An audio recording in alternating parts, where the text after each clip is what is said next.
Halo semuanya, selamat datang di podcast Telkom Talking Komunikasi.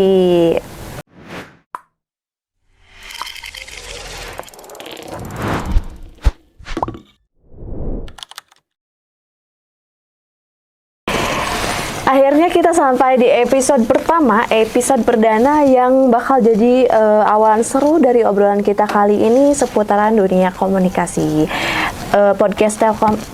Podcast Talkom ini bakal jadi ruang seru, ngobrol santai tapi tetap berbobot ngebahas seputaran komunikasi dan media. Perkenalkan, saya Nesina Salsabila dan di episode pertama yang sangat spesial ini kita akan membawakan judul yang sangat penting banget nih, apalagi di public relation ya, yaitu mengelola citra dan opini publik. Nah, podcast ini bakal denger langsung gimana praktisi PR ngadepin opini publik, jaga citra organisasi, dan tetap profesional di tengah komentar netizen yang beragam.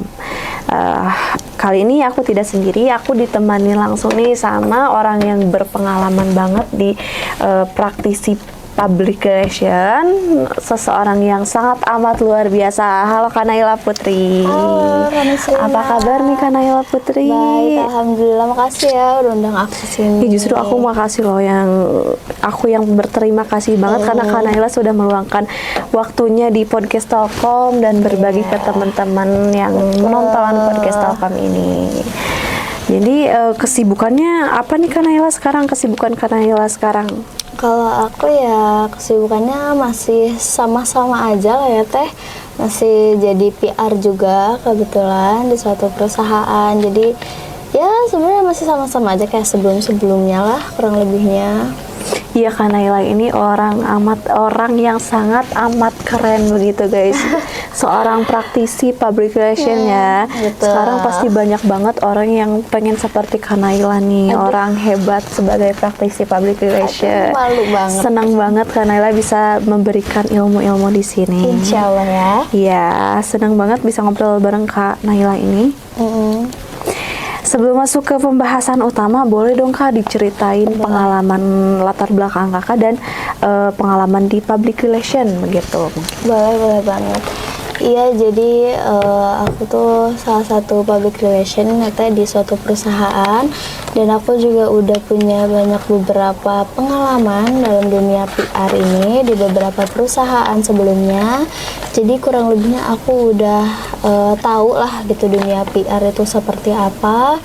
Karena memang dari yang aku pun juga sebenarnya masih sama-sama belajar ya teman-teman. Jadi kita di sini sama-sama belajar bareng lah ya, dan aku juga bakal bagiin pengalaman aku nantinya tentang di dunia PR ini ke depannya bakal kayak gimana gitu. Kali ini episode perdana ini tidak salah ngundang lagi nih orang yang sudah berpengalaman lama ya di dunia public relation. Nah, dari pengalaman Kakak, sebenarnya apa sih peran utama public relation di dalam sebuah perusahaan dan organisasi? Kalau menurut aku sebenarnya peran itu luas banget ya Teh cakupannya sebenarnya. Cuman kalau dibilang untuk peran utama, menurut aku tuh public relation atau PR ini tuh dia kayak jembatan. Jadi dia tuh kayak menghubung dua komunikasi atau membuat komunikasi dua arah. Jadi dari perusahaan atau misalkan dari brand, itu juga dia nyambungin nanti obrolannya untuk ke publiknya, dan juga sebaliknya ya dari publik terus misalkan ke untuk brandnya gitu ya. Itu juga PR yang menjembatani ya. Jadi PR yang menghubungkan lah gitu istilahnya mereka. Terus juga kalau misalkan untuk organisasi mungkin dengan partnership ya, atau misalkan dengan partner kerja sama mereka juga, itu biasanya bukan bagian PR sih kalau di organisasi itu humas. Nah, biasanya si humasnya ini yang menjembatani mereka gitu. Jadi sebenarnya kalau dibilang peran utamanya menurut aku ya dia tuh jadi jembatan antar dua belah pihak gitu. Jadi dia bikin komunikasi dua belah pihak ini tuh lancar gitu sih Teh. Baik, jadi mungkin public relation itu tuh ya mungkin ada di perusahaan dan organisasi. Kalau dari perusahaan itu bisa jadi jembatan dari sebuah perusahaan ke customer ya, publiknya. Begitupun sebaliknya dari customernya ingin menyampaikan sesuatu ke perusahaan itu melalui public relation. Dan kalau misalkan organisasi itu di perhumasan. Iya, bisa perhumasan. Jadi kan itu ya peran PR sebenarnya, tapi banyak banget nih orang yang masih nganggap bahwa PR itu yang membuat press release atau ngurus acara doang. Menurut kakak sejauh apa sih peran PR dalam membangun citra dalam sebuah perusahaan gitu? Kalau misalkan untuk bangun citra pastinya cakupannya luas ya Teh. Terus juga kalau PR tuh untuk press release atau misalkan buat acara, sebenarnya itu tuh kayak jadi alat gitu loh buat si PR. Karena kenapa disebut buat alat? Karena si press release ini tuh kayak dijadiin PR alat untuk mereka nge-publish informasi perusahaan untuk teman-temannya, atau misalkan bukan teman-teman, publiknya. Iya, untuk publiknya maksudnya. Misalkan dari acara juga itu kan untuk ngebangun kesan kalau misalkan si perusahaan ini tuh juga dia ada senang-senangnya nih, mereka juga ke karyawan nih ada ngasih games seru, jadi nggak kaku gitu kesan si perusahaannya gitu. Terus juga untuk ngebangun citranya gitu, opini tuh si PR juga harus bisa jago untuk ngelola informasi yang benar dan enggaknya. Juga PR ini bantu dalam strategi komunikasi perusahaan. Terus juga PR tuh ngebantu perusahaan untuk ngambil sebuah keputusan besar, karena kan nanti PR yang akan mengelola citra reputasi perusahaan ya Teh. Jadi dia ini bisa milih nih kira-kira untuk ngambil keputusan yang baik. Kalau misalkan nanti kita up atau kita publish ke luar, itu ada dampak untuk citra atau reputasinya apa enggak, kurang lebihnya kayak gitu sih. Tapi sebenarnya luas lah intinya. Nah, jadi mungkin public relation ini sangat berperan penting ya di sebuah perusahaan. Benar, gitu, bukan cuma komunikasi doang, tapi mencakup semuanya, luas banget gitu kan. Dan pasti public relation ini kan pasti ada nama perusahaannya kan, berhubungan dengan citra nih, ya kan. Sebenarnya kalau boleh tahu nih, aku mau nanya tentang citra dari perusahaan. Jadi citra itu apa sih Kak sebenarnya? Apakah citra itu seolah-olah tentang reputasi yang baik atau yang jelek juga ada, atau apa nih Kak menurut Kakak? Kalau menurut aku sebenarnya citra sama reputasi kurang lebih sama sih ya Teh. Jadi itu tuh kayak opini atau misalkan pandangan dari publik ke brand, atau misalkan ke perusahaan lah ya, gitu ya. Jadi kayak dia tuh opini dari publik untuk kita lah istilahnya, untuk timbal balik kita. Jadi kalau misalkan kita bisa ngasih opini yang baik ke publik kita, itu otomatis nanti reputasi kita atau nama citra perusahaan kita juga akan baik. Tapi kalau misalkan kita bisa, atau misalkan kita memberi kesan atau sedikit aja celah untuk mereka ngasih kita kesan yang kurang baik, itu juga reputasi atau citra kita juga bakal kurang baik. Jadi ya sebenarnya kurang lebih citra itu kayak opini atau pandangan atau persepsi lah dari publik ke perusahaan kita. Baik itu citra baik maupun buruk gitu. Jadi citra itu sendiri juga dibangun oleh PR, bener kan? Iya, jadi PR itu ternyata tanggung jawab dari sebuah PR itu gede banget ya, dari sebuah perusahaan. Makanya pasti banyak banget nih orang-orang hebat di penonton ini pasti pengen banget jadi PR. Terus bagaimana sih hubungan antara citra yang dibangun organisasi atau sebuah perusahaan dengan opini publik yang berkembang di masyarakat? Kalau citra itu sebenarnya kayak hasilnya ya Teh. Jadi hasil gimana kita bisa ngebangun opini atau misalkan publik opini maaf ya Teh. Kalau misalkan kita bisa ngebangun opini atau misalkan pandangan publik ke perusahaan kita itu positif, yang seperti aku bilang sebelumnya, itu juga timbal balik ke citra atau perusahaannya juga akan positif. Tapi kalau misalkan kita mengelola si opini atau persepsi atau pandangan teman-teman publik ini kurang baik, nanti juga timbal timbal balik yang akan kita dapetin juga sama, pasti hasilnya bakal negatif. Jadi sebenarnya itu gimana cara kita bisa mengelola pandangan atau persepsi publiknya perusahaan kita tuh bakal kayak gimana. Nanti si citra itu adalah hasilnya sejauh mana kita ngelolanya nih, proses gitu. dari pengelolaan ini perusahaan itu gitu, brandingnya mungkin jadi brandingnya. bagi teman-teman, jadi itu tuh mungkin citra tuh sebagian dari hasilnya ya, dari proses reputasi dari sebuah perusahaan itu. Jadi Kak, menurut Kakak faktor apa saja sih yang paling besar untuk berpengaruhnya dalam membentuk opini publik? Sebenarnya banyak faktornya ya. Kalau misalkan secara langsung tuh bisa dari mulut ke mulut. Jadi kayak misalkan ada customer nih kita, terus dia beli jasa lah gitu misalkan di kita. Nah kalau misalkan kita kasih dia kesan yang baik, itu kan pasti nanti dia mungkin cerita lah ke temennya, mungkin temennya ada yang butuh nih sama, kan dia pasti bisa cerita ke temennya, ini aku coba nih di perusahaan A atau di brand A, dia bagus gitu. Itu bisa jadi faktor juga tuh untuk reputasi kita gitu. Terus yang kedua, sekarang kan lagi marak-maraknya media sosial. Betul, siapa sih yang nggak pakai begitu kan? Pasti teman-teman juga di sini kan pasti pada pakai ya media sosial gitu. Nah, kita juga kebetulan di perusahaan aku ada online store-nya. Jadi kalau misalkan teman-teman ngasih honest review kan, kalau misalkan di toko-toko oren gitu kan ada honest review-nya nih. Betul, pengulasan lah ya. Iya, pengulasan. Kalau misalkan kita bisa dapat pengulasan yang baik kayak bintang 5-nya gitu, itu tuh ke brandnya juga bakal naik. Apalagi kan sangat berpengaruh ya. Kalau misalkan di toko oren tuh ada kayak top-topnya gitu kan. Iya, jadi pembeli teratas nomor 20 itu ternyata itu ngaruh banget ya dari pengulasan. Iya, betul banget, dari pengulasan tuh bisa ngaruh juga ke ke reputasi kita gitu ya, dan itu jadi faktor kedua. Terus juga yang paling penting dari PR juga itu ngaruh untuk faktornya, karena kalau misalkan kita bisa merespon tanggapan apapun atau komentar apapun dari publik untuk perusahaan kita, dan kita bisa ngerespon dengan cepat, itu juga bisa jadi faktor yang bagus buat perusahaan. Karena kan kalau sekarang tuh teman-teman customer atau konsumen apapun tuh kan pada pengennya cepet ya, atau netizen ini tentang informasi apapun tuh pengennya cepet, atau komentar apapun pengen dibalas cepet. Jadi si PR-nya harus bisa ngerespon itu semua dengan cepet, biar kita bisa tetap konsisten nih untuk membentuk persepsi atau pandangan yang baik atau citra reputasi yang baik buat perusahaan kita. Kurang lebih gitu ternyata sih. Banyak banget ya yang mempengaruhi apa sih sebuah citra dari perusahaan itu.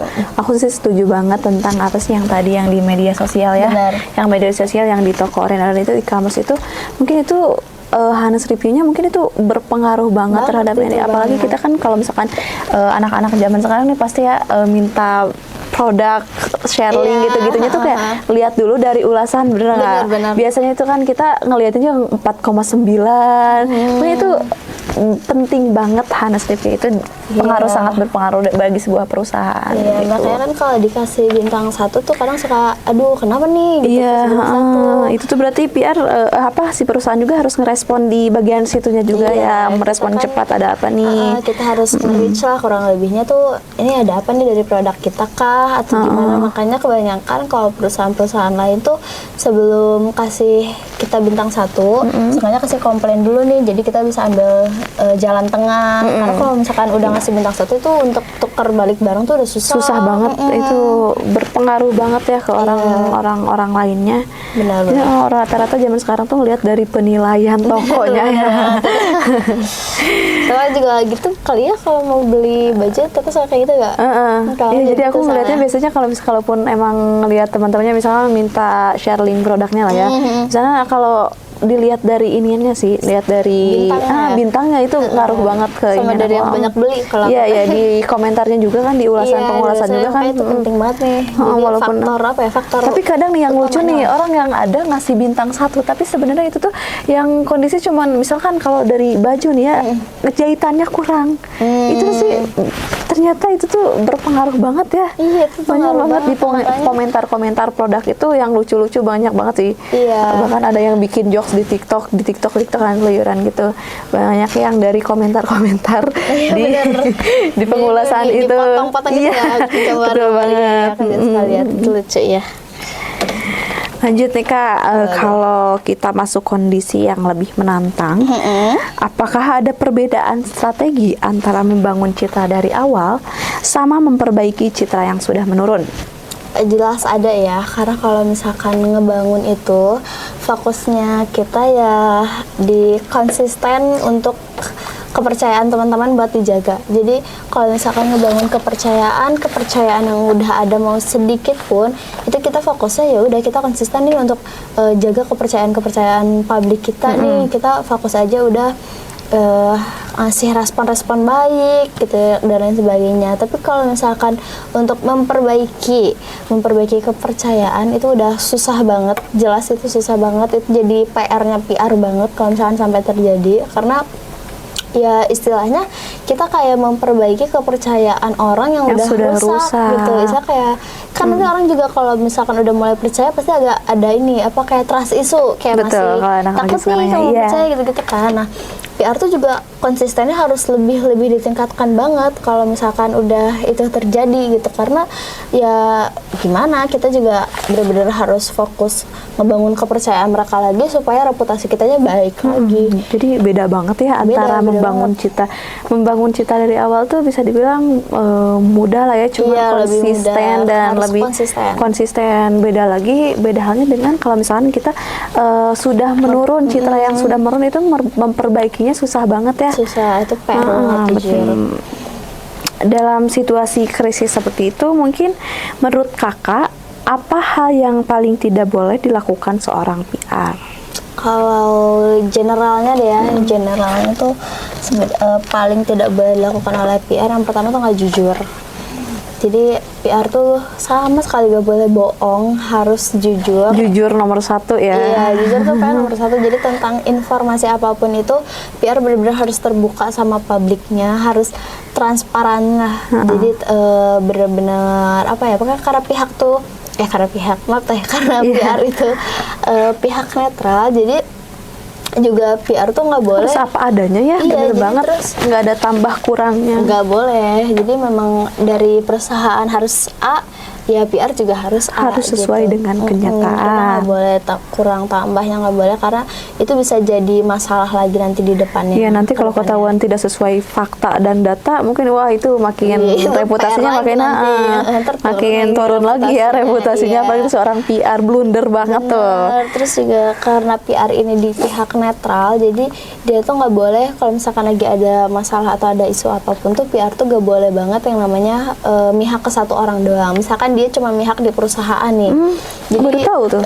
iya, jadi itu tuh nggak boleh banget tuh dilakuin, karena ya seperti yang udah dibilang di awal, kalau PR itu harus menjembatani, justru dia tuh harus mengkomunikasikan dari dua arah ini kayak gimana. Jadi justru PR ini harus bisa memperbaiki lah istilahnya komunikasi atau hubungan lah ya, hubungan dari si publiknya sama si suatu perusahaan ini.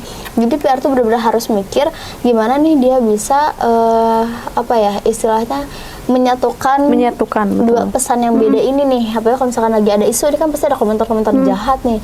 Ini gimana cara dia nyampain ke perusahaan supaya perusahaan ini bisa mendengar lah istilahnya, mendengar si komentar-komentar dan memperbaiki ini. mungkin memperbaiki ya, juga gitu.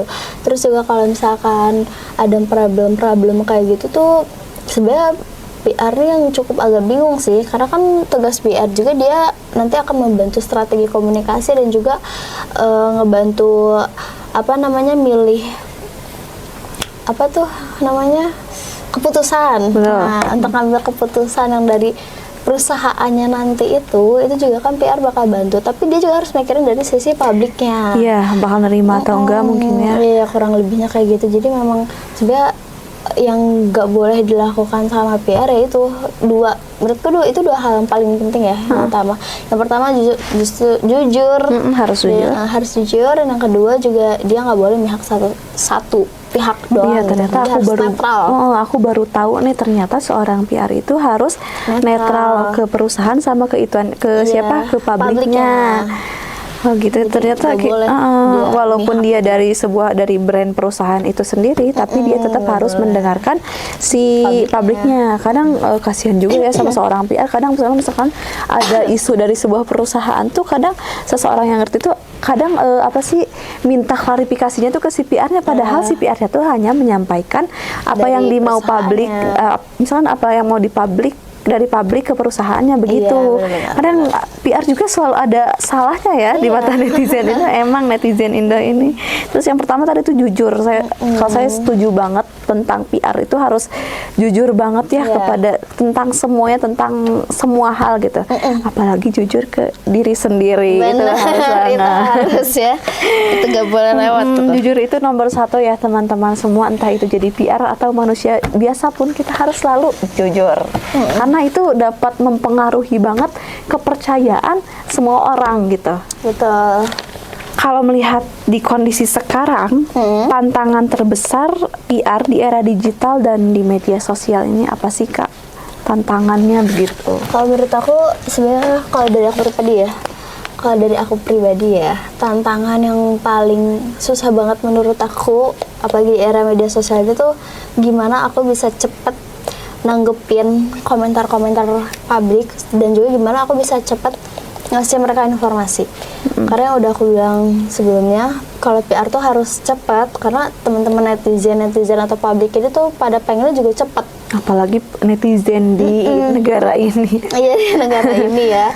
Jadi kalau misalkan perusahaan aku ini lagi ada isu, atau misalkan lagi ada suatu hal yang butuh klarifikasi mungkin, ataupun bahkan kalau launching produk juga, itu kan teman-teman pada pengennya cepat ya. Iya. Jadi aku tuh harus bisa dengan tepat waktu untuk ngupload atau nge-publish si press release-nya mungkin, atau klarifikasinya, atau misalkan launchingan produknya, itu tuh harus tepat waktu banget. Karena kalau misalkan aku telat sedikit aja, itu tuh pasti udah komentar-komentar yang kurang baik tuh udah bisa menyebar. Terus juga yang marah-marah kayak gitu kan. Jadi emang ya itu kalau menurut aku di era yang serba media sosial Tentang itu terbesarnya kecepatan, Iya, mungkin kita harus ketepatan cepat. waktu tuh harus ngelihat situasi itu langsung bener-bener, apalagi netizen Indo ya, butuh yang bener-bener kecepatan banget, instan gitu. ya kayak harus detik harus itu gitu.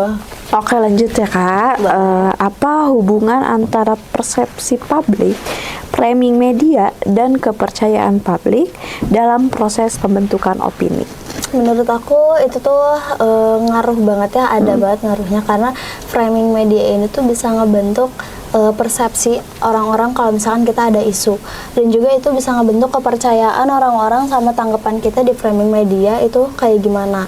Kalau misalkan kita ngasih framing media yang dengan komunikasi yang baik, itu tuh ngaruh banget sama opini, karena ya persepsinya teman-teman juga akan positif gitu. Sebenarnya ini kurang lebihnya sama ya kayak sebelum-sebelumnya yang udah aku bilang. Jadi berhubungan ya. Iya, jadi mereka tuh berhubungan, dan kalau misalkan kita ngasih framing medianya itu yang negatif, itu juga bakal ngasih pandangannya yang negatif. Cuman sebenarnya kalau untuk framing media negatif ini kurang, kalau menurut aku ya kurang bagus kalau misalkan dikaitkan dengan komunikasi yang berat gitu.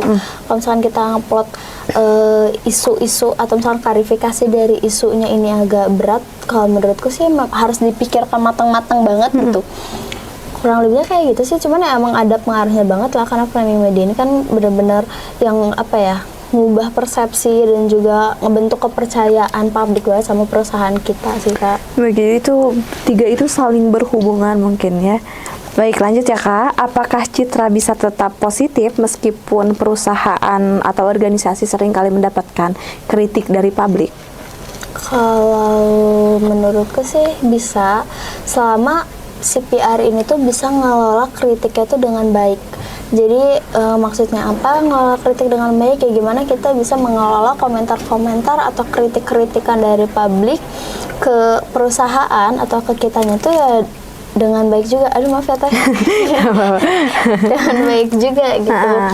Dan juga kalau misalkan kita nggak asal-asalan ya tentunya, dan juga konsisten. Sebenarnya kalau komentar buruk itu kan pasti dari balik lagi dari kepercayaan mereka yang berarti mungkin ada satu hal nih yang menurun gitu kan kepercayaannya. Jadi balik lagi gimana kita bisa konsisten ngebangun lagi kepercayaan mereka, pasti juga nanti komentar-komentar atau kritik-kritiknya kan pasti akan berubah. Jadi itu gimana kita ngelolanya, dan juga kalau kita bisa ngeresponnya juga cepet. Karena kan kalau misalkan kita biarin, itu pasti bakal semakin banyak nih kritik-kritiknya, bakal semakin lebar, semakin luas, dan ya netizen sekarang kan pasti jadi kemana-mana. Iya, pasti. Jadi makanya harus cepet lah ininya, harus jadi cekatan. bisa aja tetap positif, tapi gimana kita menghadapinya dan ya mungkin masalah kecepatan ya, itu benar-benar ya harus kecepatan. Lanjut Kak, seberapa besar sih pengaruh konten viral terhadap citra perusahaan? Ngaruh banget ya, jujur, apalagi kalau misalkan konten yang viralnya tuh memang membawa kesan yang baik. Iya, positif ya. Kesan yang positif itu tuh udah pasti banget, ke citranya juga baik. Dan sebenarnya kalau misalkan ada satu konten kita yang viral, itu harus dimanfaatkan dengan baik banget jika kayak misalkan kita merespon teman-teman di komentar-komentarnya juga dengan baik atau dengan Gen Z banget gitu ya. Itu tuh biasanya menarik banyak audiens atau menarik banyak konsumen yang makin penasaran sama brand kita. Dan kalau misalkan udah kayak gitu, ya kita harus bisa memanfaatkan mungkin dengan cara kita bikin konten-konten lagi nih, dengan cara mungkin kita bikin konten-konten lagi untuk narik banyak lagi perhatian audiens, dan audiens yang udah ada tuh nggak pada kabur karena bosan. Iya, jadi bukan karena FOMO dari satu konten itu, jadi nggak bisa gitu aja dong. Jadi kita harus tetap berkreatif juga mungkin di media sosial tentang. Jadi manfaatin lah keviralan itu dengan hal-hal konten-konten lain, misalkan hal-hal baik yang bisa naikin si citra perusahaan kita lagi. Gitu. Bener, karena konten sekarang tuh apalagi gampang viral banget ya, apalagi yang menarik begitu. Jadi ini Kak, pesan untuk mahasiswa komunikasi atau calon PR nih dari Kakak sebagai seseorang yang berpengalaman banget, apalagi di dunia PR ya. Silahkan Kak, pesan-pesannya. Gak berpengalaman banget tuh teh, jadi malu. Ya kalau pesan-pesannya sebenarnya banyakin belajar ya teman-teman, apalagi yang mau jadi PR itu harus rajin-rajin banget mahamin sistematis dari perusahaan itu kayak gimana. Terus juga kita harus bisa latihan, banyak-banyak latihan yang ngejagoin kecepatan kita lah gitu dalam memimpin. Dan PR juga nggak boleh baperan, karena kan kalau misalkan ada kritik gitu ya, kritik itu kan pasti aduh ini kenapa sih kayak gini gitu kan. Nah, ya tuh nggak boleh dibawa hati ke sana teman-teman. Jadi ya kalau yang paling utama mah ya banyak-banyakin lagi belajar, banyak-banyakin lagi berlatih, latihan, banyak-banyakin lagi mahamin sistem PR tuh kayak gimana, kayak gitulah Pak ya. Semangat. Mungkin itu pesan dan pesan itu menjadi sesi akhir di podcast kita kali ini ya. Terima kasih banyak Kak Naila atas pengalaman yang sudah dibagikan. Obrolan hari ini benar-benar membuka wawasan kita bahwa mengolah citra dan opini publik bukan hal yang mudah ya. Bukan, tapi proses yang berkelanjutan gitu. Semoga episode pertama Talkom ini bisa bermanfaat dan menambah wawasan bagi kita semua. Terima kasih, saya Nisina Salsabila pamit undur diri. Bye-bye.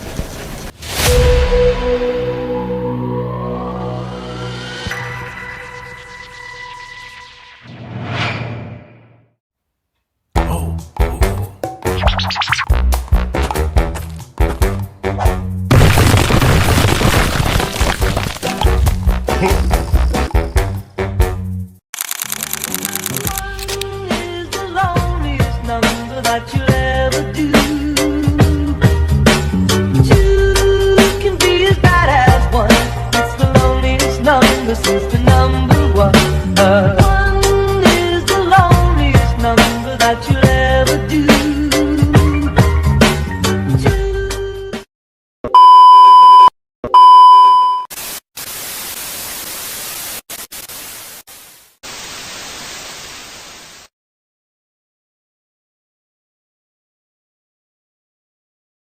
Boleh ngunyah dulu nggak guys?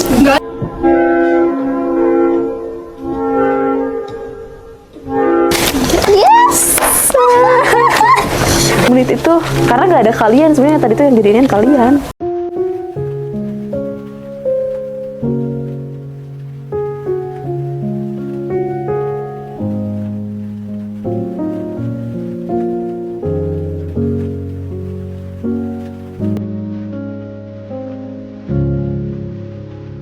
Meanwhile. I woke up in the middle of the night and I noticed my girl wasn't by my side.